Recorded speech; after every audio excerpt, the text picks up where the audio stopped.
Some people love to be in front of the computers. I love to build cars. I love to see the process, to bring it back from pretty much a bucket to a show car. It's an art. We really promote the whole of automotive. We have an introductory program where they come in for 1 quarter and they do basics from every area of automotive. By doing that, they have a better understanding of what they're really getting into. They can pick their path better. We run on live customer work rather than mock-ups or props. An individual will bring a damaged vehicle to us and we'll work the problem from start to finish. Our work goes out the door every bit as good, if not better, than a typical production shop. So I was expecting to have at least 1 or 2 quarters in the books, being bored in a classroom all day, but it actually quickly turned into, okay, let me show you how to do this.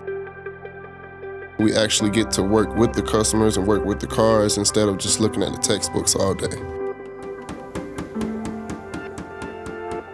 I think the general automotive public has an opinion of vehicle repair people that maybe is very inaccurate.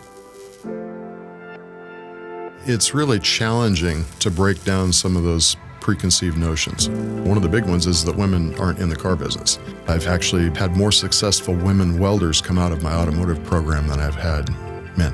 And that's one of the things I talk about. Open your eyes to the world. See what's really there instead of what you think is there.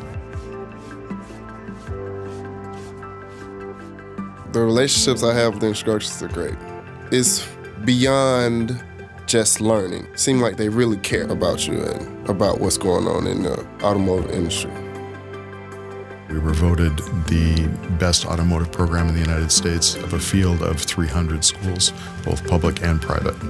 Our biggest goal is for them to go away and make a positive impact on the industry.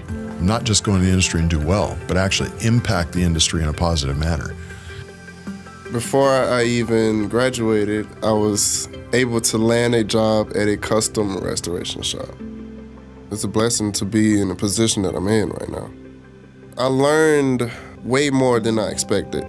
You just gotta have open ears and what to listen to and be honest at your craft and you'll succeed.